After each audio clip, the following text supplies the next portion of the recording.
Now with some breaking news, I'm along with Christina Rendon. We have another protest that has broken out in the Bay Area, this time in downtown Oakland, Christina. Yes, and just moments ago, we saw a group of protesters take over the Nimitz Freeway in Oakland. What you're looking at now are live images of Interstate 880. Just a few moments ago, traffic was at a standstill, and in the last half hour, we watched as protesters ran up onto the freeway, and you can see here now they appear to be blocking traffic on one of the on-ramps or a frontage road there of 880 in Oakland. This is near downtown Oakland, so right near Broadway, to give people some perspective. And these protesters had been gathering since around 7 o'clock today, but really it's become quite dangerous in the last 20 minutes or so as people were on the freeway as traffic was coming in, and some cars had to come to a screeching halt because they didn't see or know that the protesters had taken over the freeway. So that's what we've been watching in the last 20 or 30 minutes or so here in downtown Oakland. And you can see traffic is moving on the freeway, but it does appear that on the surface streets, there is still some congestion as protesters have taken over that area near Broadway and Interstate 880. Yeah, Christina, to give you a little bit more of a description of where this happened, you saw protesters getting off at one intersection. That was over by Jackson Street in downtown Oakland in 880. And the other you're seeing here is near Broadway, the entrance ramp. So what police were doing was when the protesters were marching, they blocked off one of the entranceways, one of the ramps that you would normally use to get onto the highway. Police had that blocked off, and they tried to keep the crowd there on Broadway. But then the crowd went to the ramp where cars come off and just proceeded to walk up onto the highway that way. People are anecdotally saying online right now that there was some fireworks that were being thrown during this protest, but we don't have any information as to whether or not anything violent has broken out, except for the fact that some of these folks had indeed walked on to Interstate 80 at some point before. Now, right now, this again is over on Jackson. The picture that you're looking at right now is on the side of Jackson. They're on Jackson Street, and this is where 880 goes over Jackson Street. So they're on the lower level right there, and they're walking next to the 4th Street apartments, newly constructed apartment down there, and now they're heading into the Jack London Square area at this point. It looks like there's a vehicle backing up as they're walking. I believe that's perhaps 2nd or 3rd Street in that area. That's near where we are, Christina, our station is. So that's how we are familiar with this particular area right now. Yeah, that's exactly right. And to give people some perspective on the size of this crowd, it has grown considerably since it began at 7 o'clock. We understand this protest was supposed to gather at 8 o'clock, but we started seeing some people come out onto the streets around 7 and started early right near Oakland City Hall. And then the crowd grew considerably from 100 and 200 people. At one point, it looked like there were 1,000 people easily on the streets of downtown Oakland, marching from City Hall and back towards Oakland Police Headquarters on Broadway. But clearly they have now made their way into different areas. You can see that people are underneath Interstate 880 under the intersection, or at that intersection there.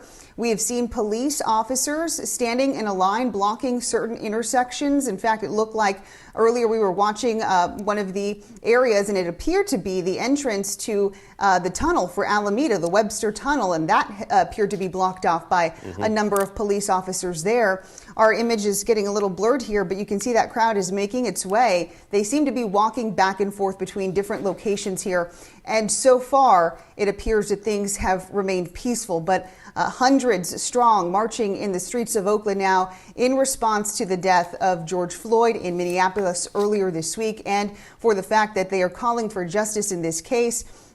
We have not seen any type of arrests being made or any type of injuries like we have seen earlier today in San Jose. We know that several people were arrested there, and to give people an update, those protests appear to have winded down. People have cleared from the streets, and it's become quiet this evening in downtown San Jose after some tense situations and moments there. So now things are picking up here in Oakland as protesters are now walking in between traffic and around cars. It doesn't appear that we've seen any damage to cars as of yet, or at least we haven't heard of any reports of damage to cars as of yet. But we do have that crew in the sky working to get a crew on the ground as well. And of course, we're just monitoring things closely because we know that City officials and the police department are trying to ensure that these protests remain peaceful. Andre? Yeah, and so just a few moments ago when we were talking about it, when I was on, we saw the protests heading toward Jack London. Well, as you were talking, Christina, we saw that crowd turn back around, and now they're heading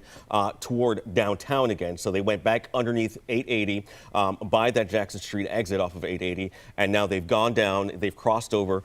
They were blocking cars that were trying to get either to the other side of 880 underneath the 880 underpass there, or they were blocking people from getting onto 880 going northbound.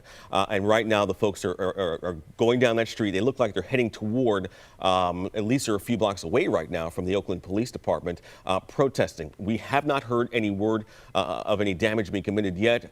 Some protesters out there are saying, or they're tweeting, or they're putting on social media that it's at least a couple of thousand people out there, which would make it a lot bigger than the protest we saw in San Jose today, in which we saw protesters damage a car, and we also understand protesters also damaged a police cruiser as well.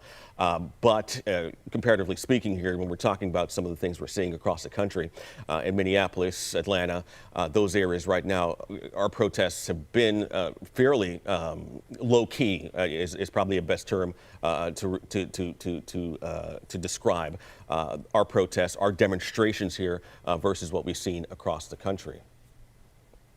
Yeah, I think that's a fair statement, because right now Minneapolis is burning tonight. There's really no other way to say it. Second day of protests and fires that have been going on in that city now in response to the death of George Floyd. And you're right, we haven't seen the type of violence that we are seeing here in Oakland, or that we're seeing here in Oakland on the streets play out. And as this group gathered earlier, they started, as I mentioned, around City Hall, so Frank Ogawa Plaza. And our reporter Amber Lee is on the ground. She was there as it was gathering, and I want to bring her in now on the phone just to give us some perspective of how the protest is going so far from her vantage point. Amber, do you have us? Hi, I'm here. Yes, earlier we saw the protest get underway earlier than was scheduled. They said they were going to start around 8, but roughly around 6:30 at Frank Ogawa Plaza, we saw about 100 people gathered. It was a diverse crowd. You saw all races. You saw different ages. They were largely peaceful. A lot of them held up signs in solidarity with George Floyd and Minneapolis. We saw a lot of folks. I even spoke to someone who drove all the way up from San Jose, a truck driver who's African American, saying that he's very empathetic because he knows what it feels like. He's been pulled over before. He's been stopped by police. And so he says he's not here to vandalize or carry out any kind of violence, but he feels like he has to speak up. And we have white protesters saying the same thing. We're here to support our friends because this has gone on too long. Then nearby at the same time this is going on, we saw merchants boarding up their businesses. They, too, were sympathetic. Of course they don't want violence, but they understood and supported the message that the protesters were trying to put out. They're saying that they feel like that they've been silenced too long. And we didn't see a strong police presence out at Frank Ogawa Plaza, frankly, until about 8:30. We circled around. It was Washington and 8th, I believe, where we saw police form a perimeter around the protesters as they were blocking several intersections, but we did not see any violence. They were just frankly standing there, chanting, holding up signs. And that's pretty much what we saw. Amber, we're seeing the protests seem to have stopped at a particular location. This looks like right in front of the Oakland Police Department here. And we have several folks on 7th, and we have another group, a bigger group on Broadway, on the Broadway side, right on the intersection there at 7th. But it looks like things are being held off a touch. We know you were covering partly the business aspect of things, and I know that today that some businesses were boarding up down there. What have you seen as you've been covering that story in downtown Oakland today? What I saw was a lot of businesses were boarded up, but keep in mind, some of these businesses were boarded up before this protest, meaning for, the shelter-in-place order. So I would say, a lot of the businesses were already boarded up, but we certainly saw a number of businesses boarding up because of the protest. And I had one chef that worked at a ramen place tell me it's frustrating. He really supports the protesters, but they have to take the precaution. These businesses are hurting already, and they just can't afford to replace broken windows if there is vandalism. So, putting up plywood, doing whatever they can to protect their businesses just made sense. Right. Amber, I'm going to cut in here because it looks like fireworks or firecrackers are being fired off in the crowd here. And it's not clear if these are protesters who are firing at police or if police are trying to deploy some type of method here to kind of control the crowd. But we're seeing now smoke coming from the intersection where we're looking, which appears to be near Oakland Police Department. Amber, did you happen to see any arrests being made or anyone that was hurt from the protests? No, not at all. Like I said, while we were out there, there wasn't any violence. People were peaceful. Police kept a good distance from the protesters when we were out there. So, no, we didn't see any of that. Amber, saw a report here that BART may have stopped at one of the stations in that area. Have you heard any reports from public transit, AC Transit or BART yet affected by this, which is obviously going to be the point here because that's a well-traveled route by AC Transit, and also along Broadway there are several BART stops. Have you heard any update from these transit agencies about how this is affecting them? No, unfortunately, I'm away from that area, so I do not see any buses. Yeah, that's no doubt that they're planning for this right now, Christina. Yeah, Amber, we're going to let you go so that you can do some more gathering in the field for us. I know you're working on a report coming up for us tonight at 10 on KTVU, so we'll let you go and try to gather some more information. Stay safe, and we'll check in with you in just a little bit.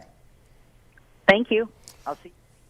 In the meantime, here, our coverage continues here on KTVU Plus as we track the latest demonstration to break out in the Bay Area in a protest, part of the nationwide demonstrations and protests for the death of George Floyd, who was killed, and a policeman in the Minneapolis Police Department has been charged with his murder now. 44-year-old policeman charged with Floyd's murder. And we've seen these protests break out across the country. It got violent over the last 3 days. But here we've had mostly just demonstrations. We had in San Jose, we had a little bit of a disturbance, nothing rising to the level that we've seen in other countries, or no, excuse me, in other states across the United States. So what it looks like here on this video as we're looking at this live picture from Skyfox is that police have set up a line right at the corner of 7th and Broadway, right by their police station, to keep demonstrators from making it to the police station itself. So that is what we are looking at, and police seem to be holding a very firm line when it comes to that at that intersection. We saw some fireworks a moment ago. It is not clear yet whether that was some sort of crowd deterrent like we saw being used in San Jose when they had their protests earlier today that lasted for several hours, but we understand, according to a reporter down at the scene there, that has pretty much died down right now. But we have not seen what we saw in San Jose earlier today. Right now, we're just seeing police hold the line there at Broadway and 7th, right in front of the Oakland Police Department. And earlier tonight, when we were watching this video before we came on air, Christina and I were checking it out closely, and we saw that police had blocked off the on-ramp by Broadway to keep those demonstrators from going onto the highway. But all they did was go underneath 880 and go enter the highway from the off-ramp. And that is how they got on and started to block traffic for a little while. But it seems like a majority of the protests are now back on city streets there. And we saw another, we're not sure if that's fireworks or flashbang or something to disperse the crowd, but we can see people dispersing as that thing, we just saw that flash of light there, Christina, and we see people running there right now and police holding that line right at that intersection.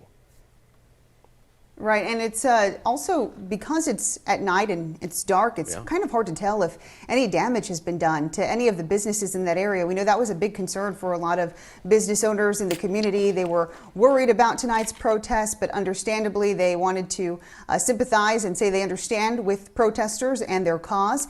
We know some businesses were preparing preparing in the event that there was going to be some damage to the buildings or their businesses in the neighborhood in downtown Oakland, as we have seen in the past. And earlier today, Oakland Mayor Libby Schaaf had put out a message on social media basically saying, we are supporting and standing with protesters in their right for peaceful protests. It is when things turn violent that is when the support is lost among city leaders and police departments. You can see there fireworks that are continuing to go off in the crowd right near the police line. It appears that this could be fireworks thrown from protesters at police officers, as those police officers are now backing up and trying to hold the line. So we can see a few protesters running in a different direction. At the bottom part of the screen, a lot of what appears to be flashbangs are going off. And again, it's unclear whether or not those are fireworks or tear gas, but a lot of commotion that is happening now in downtown Oakland with police and protesters as this situation grows much more tense in these last few minutes here, when before protesters were just standing peacefully and police were holding the line. It appears there's somebody on the ground as well. Yeah. There appears to be a number of police officers that have one person on the ground. Whether or not they're taking them into custody, it's not sure, not quite sure what's happening there, but that's kind of similar to what we saw earlier in San Jose, where police officers had to tackle one or two rogue protesters who left the group and tried to confront officers and got in a scuffle with them. This crowd considerably moving away from the police line, making their way toward another location here in downtown Oakland. Again, this is happening near Jackson Street and Broadway Street, right near 880 in downtown Oakland. So we're not quite sure what street this is as of yet. We know Chopper is up and they're kind of following the crowd as it moves. So we're going to work to get a better location for you. But we know that the situation is growing tense. And as I was mentioning, Oakland Mayor Libby Schaaf, she was saying that they support peaceful protests. She understands why protesters want to damage property. She can understand where they're coming from, but her call and her hope is that these protests remain peaceful tonight. So it appears those are some fireworks on the ground, or some markers that are left on the ground, that are left burning. And again, it's unclear if anybody has been hurt in all of this, but we did see that one person being pinned down and possibly being detained or arrested by Oakland police. And yet again, another line of Oakland police officers standing ground as that fire burns there from that marker on the ground. And it does appear that police are moving in now. And it's, Andre, I'm not sure if you can see that, but it looks like they're moving closer to that smoke, and that line is moving closer. So I'm not quite sure if protesters are in the area. Yeah, it looks like this is Broadway and 7th Street. Broadway and 7th Street. Yeah, I think they're on the Broadway's, the 7th Street side right now. I can't really tell. Again, it's dark out, but it's not really clear what's happening or what that was burning just a moment ago. What caused that to burn? Okay, so this is Broadway right here. I can tell, and it's not clear where the protest is, but they look like they're moving in a hurry. And now this is by the Marriott, the old training center for the Golden State Warriors, right there. Not clear what's happening, but we have on the phone right now Nina Joyner. She's the owner of a small business in downtown Oakland, Fieldmore. Nina, thank you so much for joining us again. You've been instrumental. We've talked earlier today about some of the preparations that were going on with some of the small businesses in downtown Oakland. Tell us how things are for you there right now. Right now I'm on 14th and Broadway. I heard your commentary on the helicopter, so they're actually over the top of us right now. I'm just sitting at the intersection of 14th and Broadway, and, just everybody's coming downtown. You got to think about it, too. This is the first time since COVID hit that many people have been able to get out and connect and commune with different people. So, I think it's going to be bigger than Oakland actually expects, in a good way and also not a good way. So right now I'm just watching what's happening and also being in solidarity. There's just a lot of different factions out here, different people actually protesting in different ways. Some people standing out with signs and kids, and some people riding in cars, some people on bikes, some people on motorcycles, some people in wheelchairs. But the point is, everybody's out here protesting. And we know that business owners, you were telling me earlier on, were boarding up their businesses. Can you describe that process of what they were concerned about when they were doing that a little earlier today? Yeah, absolutely. I think it's definitely gut-wrenching. I think historically downtown Oakland has always had, barriers, gates, everything happening in downtown. So it's always been a gated community, a business community. But to see the boards up, people just don't want to deal with what's happening for Minnesota. Yeah, they got tear gas going right now. So, so basically, it's just a lot happening down here. The business owners are just wanting to make sure that they they can come back tomorrow. I mean, even if we come back tomorrow, we still got to deal with COVID. So who's to say which one is better? You know, right now, as a black business owner, I'm definitely faced with COVID, but I'm also faced with as soon as the sun sets, I'm still black. Have you seen any damage being done to businesses now? And I want to make sure you're in a safe area, though, because I can hear that you said that tear gas was being fired off. Are you okay? It just floated through the air. Yeah, it's just floating through the air because of the weather. But yeah, I'm in a safe area. Just right now, it's just basically people just doing graffiti on the walls, on the boards. They got the boards are there, so they got something to graffiti up, but we don't know what's going to happen. You know, for my business at Fillmore, we're definitely going to make sure we're there, open, and keeping the gates open and not boarding up. I've never boarded up through any of the protests, but we definitely want to make sure that we're there and showing our presence. And Nina, we got as a business. Go ahead. I'm sorry, Christina. Go ahead. We'll get to you after. I was just going to say, as a business owner, I know this is kind of a difficult situation to be in because you're worried about your business, but at the same time, you want to stand in solidarity with protesters. I mean, can you kind of explain that? Because there's some people who are absolutely upset and say, I don't understand why people are turning to violence. And on the other side of the coin, people are saying, this is the result. This is we have to express our anger and our plight. So please explain, as someone who's living in both worlds here, what you understand or how it affects you. It's, you can't explain it. It's definitely a bubble. It's like California to New York.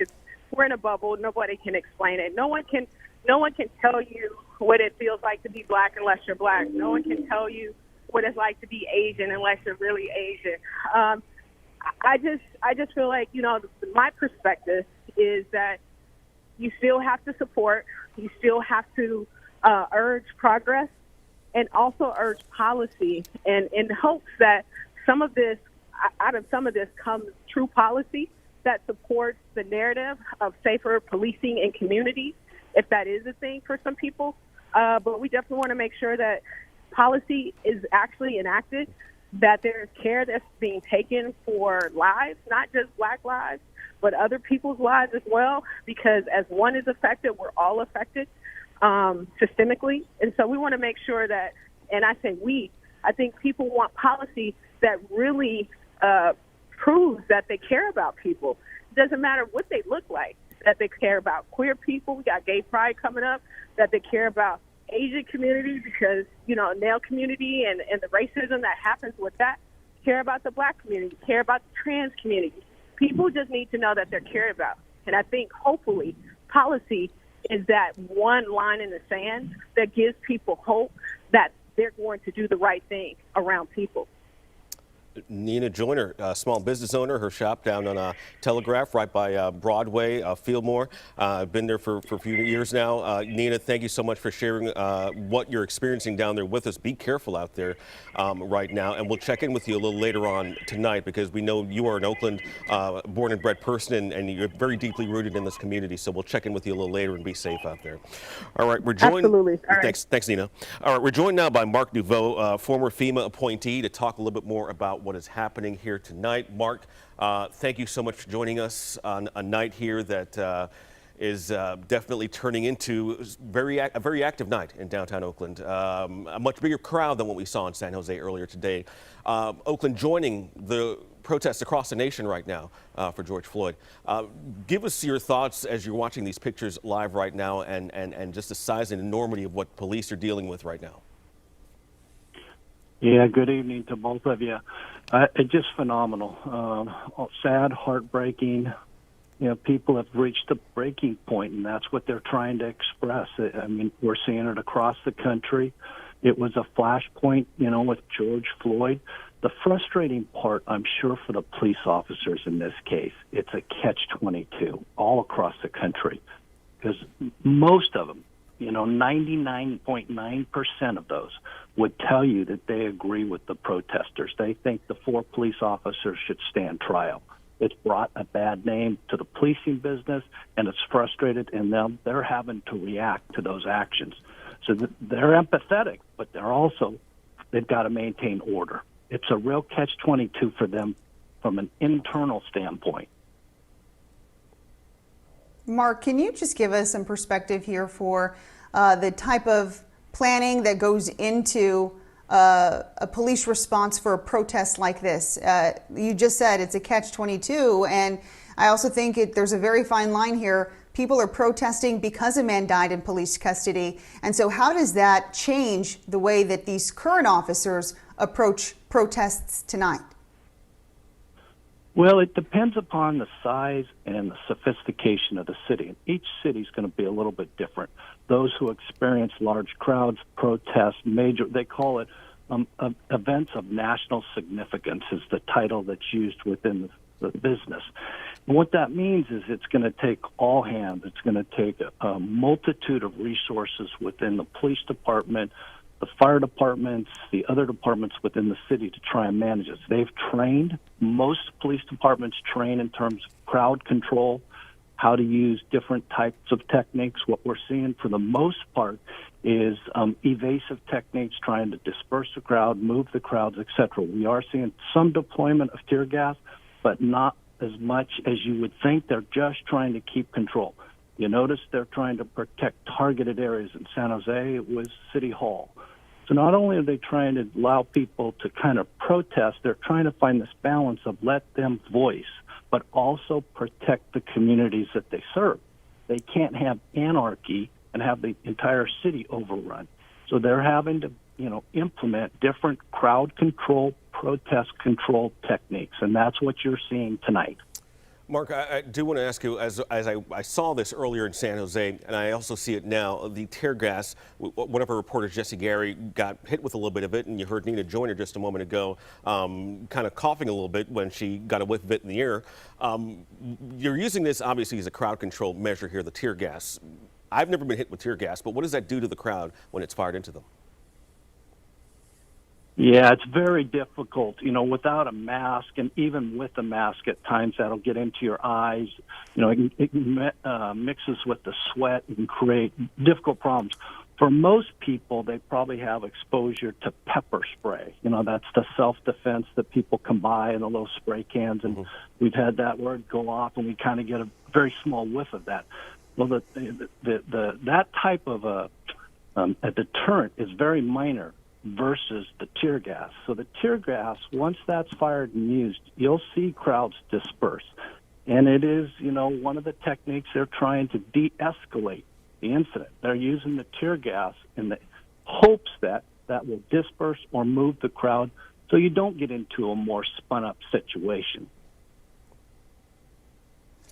I'm going to cut in here because it looks like there are a few people that are on the ground laying down, and I'm not quite sure if this is part of the demonstration or if police officers have moved in here, and it's also hard to see. We apologize from these views from the sky, coming from the sky, but it appears they either are kneeling or laying down on the street. We'll go with kneeling here from what we can see, and they're just trying to remain peaceful. It appears they may have their arm or one of their hands in the air as they kneel. So far, things have remained peaceful. Mark, can you just let us know in terms of what you're seeing across the country and what we're seeing tonight here in Oakland and in San Jose? Give us your thoughts on the fact that today we had an officer charged in George Floyd's death. Yeah, it certainly should bring a little bit of ease to those people who are protesting to know that the system's in play. One of them's going to trial, and what you've also heard is a couple of things in that there's concern about the level of charge, manslaughter, but also understand what they do is a holding charge. So what they're going to arrest the police officer, they're going to start to build a case, and that case will determine they can either continue to charge him at the current manslaughter, or they can even escalate that based upon findings. So people should kind of remember this is the beginning of the process, and the process is working pretty quickly. I don't know if many other times where there's been a police officer involved shooting that you've had this prosecution or arrest so quickly. So they understand. I think Minneapolis understands, the complexity of this and the impact, not just in that state, but across the entire country. To see the protests in so many cities, I don't think we've ever seen that before. Not in regards to a police officer shooting. We have seen it, in other causes, but not to this degree.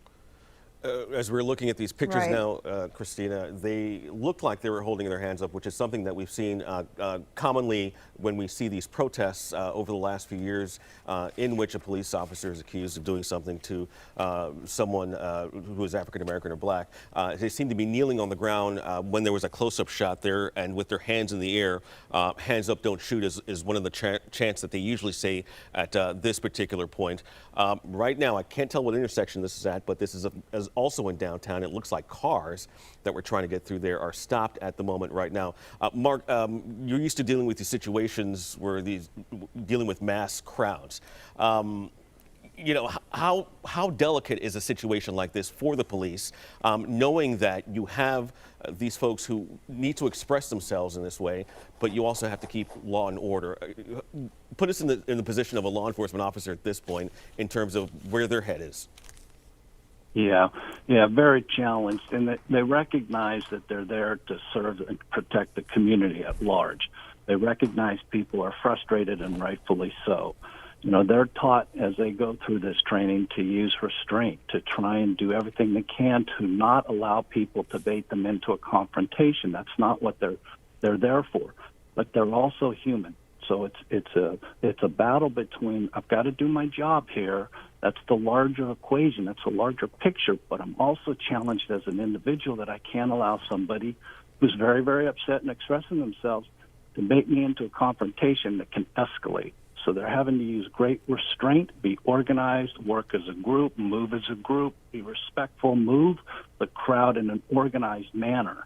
Very slow, methodical, not aggressive, trying to avoid that at all costs. To your point, it's a volatile situation. Go ahead.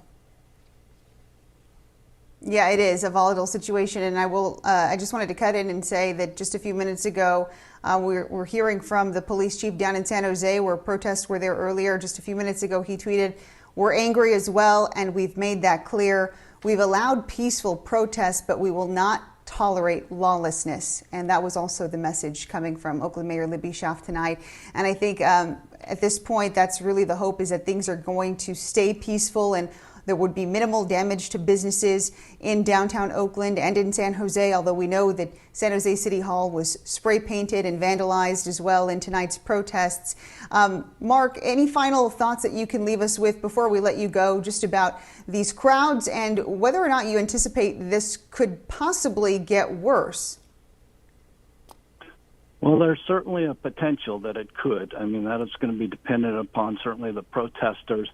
And the difficult part that comes into play are the agitators that come solely not because they're protesting the cause, but their role in that is to agitate the crowd. Don't understand quite why you'd want to do that, but we know that that is something that happens periodically. And you've got those who are taking advantage of the situation in terms of looting. So it's almost like a three-process approach in how you have to deal with that, and we recognize it. But the police officers are very much trained in that. They're keeping an eye on those crowds. They've got unique tools to be able to try and ferret out who's who in that group. They want to be as respectful as possible. In terms of your question, outlook, I think we've got a few more days before this is all going to be over. Mark, I did want to ask you a quick question. I know you have to go, but I wanted to ask you this. Oakland Police, they have reported multiple officers injured at 7th and Broadway, and they've also declared unlawful assembly declared here. Can you talk a little bit about what all of that means, and is that what we're seeing when police are pushing these folks out of the area when they declare unlawful assembly? Yeah, well, certainly, our thoughts go to those officers that we don't want protesters or officers hurt by any means. And when that happens, it starts to ratchet up the whole process operationally. And so in this particular case, OPD, I'm sure they've had conversations with California Highway Patrol and other adjoining cities to send resources if need be. They're probably already integrated into the police department. You may not see them on the front lines, but you can see them in backup roles and more if necessary, so their mutual aid plan will kind of kick in here. In terms of the crowd and controlling the crowd in this particular situation, it's going to be to stay with the tactics that they've learned, how to disperse, how to handle crowds, how not to ratchet it up if at all possible. But if it becomes something where it becomes unruly, then the police officers are going to have to be more aggressive to make sure they take control and they don't lose control of the city. That will be the challenge as they move forward here, is to understand frustration, work with it, be respectful, don't get baited into it, stay with your plan, and just let people vent. You got to let them vent. Well, in this particular case here, it looks like something is on fire. I can't tell. It looks like it could possibly be a garbage can next to a bus stop right in the downtown Oakland area. And as I just mentioned before, a few moments ago with you, Mark, that police are notifying the crowd at 7th and Broadway that the demonstration is now unlawful assembly. And as I said before, multiple officers, OPD says, were injured by projectiles that were thrown at them. And they're requesting people to leave that area right now. But it doesn't look like that is happening at the moment. But police are definitely there holding the folks at bay from getting closer to the police department, as we saw just a few minutes ago. And now we see what appears to be a fire next to a bus stop and what looked to me like a trash can, from what I can tell from my vantage point from being down in that area. And now Andre, Dan, go ahead, Mark. To answer your question, I'm sorry I didn't totally answer that. When they designate unlawful assembly, that's the authority that allows them to disperse the crowd. In the beginning, it's listening, it's movement, it's making sure that they're protecting property. Unlawful is now they've got the authority to try and disperse that crowd, be a little bit more aggressive to get that crowd to disperse. That's the idea behind the authority of declaration of that. Mark, we appreciate your time and coming on. We're going to check in with you in a little bit if we need to, but we always appreciate your perspective here on issues like this, especially when it comes to public safety. Mark Naveau, thank you. And just to recap here, this is the culmination of the day's events from protests that started earlier today in San Jose and are now continuing into the night in Oakland in response to the death of George Floyd in Minneapolis. And all of this comes on the same day that an officer has now been charged in his death, is in custody from what we understand. Derek Chauvin is the officer in question that was seen on video holding his knee over George Floyd's neck and holding him down for 8 minutes, and that eventually led to George Floyd's death. We have seen protests spark in Minnesota and things turn violent. We've seen vandalism. We've seen police that have engaged with protesters, and in Minnesota, we've seen fires that have started here. And in the Bay Area, we've seen smaller fires. As Andre had mentioned earlier, there was a small fire that appeared to be set in downtown Oakland. Not quite sure if that was a dumpster fire or what that was, but nothing compared to what we have seen in Minneapolis. So our crowds here are large, but for the most part have remained peaceful, although we, of course, are trying to look into the fact that those officers from Oakland have been injured. It's not clear the nature of their injuries. We're not sure if they've been taken to a hospital or if they were treated on scene by medics. But at this point, we know that it's likely several arrests have been made, and how many is still unclear because the night is still young and unfolding, and we keep watching these protesters make their way to different parts of downtown Oakland with random tear gas or fireworks being shot off into the crowd. And it just again goes back to the fact of city officials and police officers just pleading with people that they want things to remain peaceful tonight. They understand the plight, they understand their frustrations, and they want to stand in solidarity with them, but they really want to keep things peaceful here. All right, we saw earlier today in San Jose when we were showing you those pictures that the San Jose Police Department, they were out there in force, but they also got some aid from the Sheriff's Department down there. So it's a similar situation. That's what's happening right here, right now. Oakland police are out there, but they're also getting some support. So we're joined now on the phone by Sergeant Ray Kelly with Alameda County Sheriff's Office. Sergeant Kelly, thank you so much for joining us tonight. Good evening. So we understand that you all are providing some mutual aid here to the Oakland Police Department. Can you describe what that is and how you're doing that? Well, the Alameda County Sheriff is the mutual aid coordinator for the entire Bay Area. So we provide mutual aid not just for our county, but all the Bay Area counties. So right now we're going to bring in some extra officers to Oakland to help out with the situation. I think you can see that the tempo of the situation has changed a little bit since earlier this evening. Sergeant Kelly, I know that when we talk about situations like this and we talk about planning for protests, a lot of times you don't want to say the strategy that goes into it because that's for officer safety. But can you at least say if any type of plans changed in response to tonight because of what we saw happen in Minnesota earlier this week? Oh, I think absolutely. The images we've seen across the nation and in Minnesota absolutely are on the minds of the officers here in the Bay Area as well. So we're obviously seeing what happened in those cities, and we're hoping that does not happen in our city. And so we're going to work to prevent that. And we understand that all of that will be dictated by the tempo of the crowd. And hopefully we understand that they're frustrated, but that they don't destroy our beautiful city. And Sergeant, we know that you touched on this just a moment ago, but so you provide the mutual aid. We see, and as we saw down in San Jose, but we see kind of OPD. They've got the front line of this thing. So in the mutual aid point, when you're helping with this, where are you all in the line of helping with this? Are you further in the background in terms of the outer areas of the protest, because we see Oakland PD in the middle of the front lines of these protests?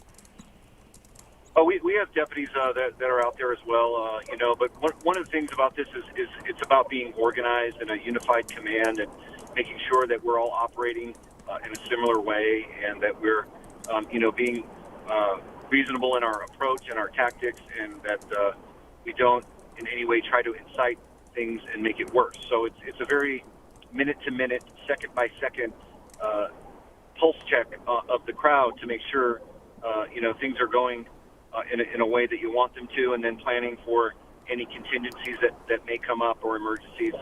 So, we'll just have to see how it goes this evening, but we definitely have seen a change in the tempo, and so you adjust accordingly, and you hope that it doesn't get worse. Can you give us just your thoughts, or at least the department's thoughts, on where we are right now as a nation in response to George Floyd's death? I know that earlier this week, Bay Area Police Officers Associations put out a joint statement on it. A lot of people condemn police, but there are a few bad apples. Does not mean every police officer is bad. Can you at least speak to that? Yeah, I think we're the only profession in the world where one person can act in a horrible way, and that can have a tremendous ripple effect all the way across the nation. Doesn't matter what patch is on your particular uniform. The fact that you wear a badge and one of your members of your profession does something that is tremendously horrible, and that we all who wear the uniform have to suffer the consequences of that. I think it's hard because we work so hard to build trust in our communities, and many of us have dedicated many years of our lives to making our communities safer and being involved and engaging in community policing and all the different things we do. So at times like this, it really hurts. It feels like you kind of have to start all over again and rebuild that very fragile trust that can be gone in a moment's notice because of one bad actor in the profession. And so it's heartbreaking on many fronts, obviously, but we really want things to go peaceful tonight, and we understand, we want people to voice their frustrations, but we really want to make sure that we don't put any more harm on the community that's already suffering through the COVID-19 pandemic. It's been a really hard several months for all of us. It's been very, very difficult for so many people. And as we look at these live pictures here, someone setting fire again. Sergeant, I remember when I was younger and was in school, we'd have police officers come to school and talk to the kids. We know Oakland is trying to do some outreach as well, all part of trying to rebuild the trust that was ruined by some of these bad apples, as you say, within the department. What does the sheriff's office do in this case? We only have about a minute left, but what does the sheriff's office do to outreach to the community? Well, I think it all comes down to, you have to have the right tone, and your tone has to be serious, and people have to know that you care and that you're listening and that you're responsive. And so if you're doing all those things, people understand if you're genuine. And I think every police agency has a personality, and your personality needs to come through at a time like this. And you obviously need to be understanding and compassionate, and go through this as one big community, not just because we have uniforms and other people don't. Well, Sergeant Ray Kelly, we appreciate you taking time out of the night here. I know that it's going to be a very busy night for officers and deputies on the ground in Oakland. So thank you for your time and for coming on the show. We're going to get back to our live coverage here. It appears that fires have been set in downtown Oakland, and this crowd has been dispersed by Oakland police, but they keep moving in different directions. So we're trying to follow them and see exactly where they go. At this point, we understand that it's likely several arrests have been made. As we mentioned earlier, the Oakland Police Department reported multiple officers were injured when protesters threw projectiles at them, and they're requesting people to leave the area. So at this point, we're going to continue our coverage over on KTVU, Fox 2 News for 10 o'clock news. We'll see you then.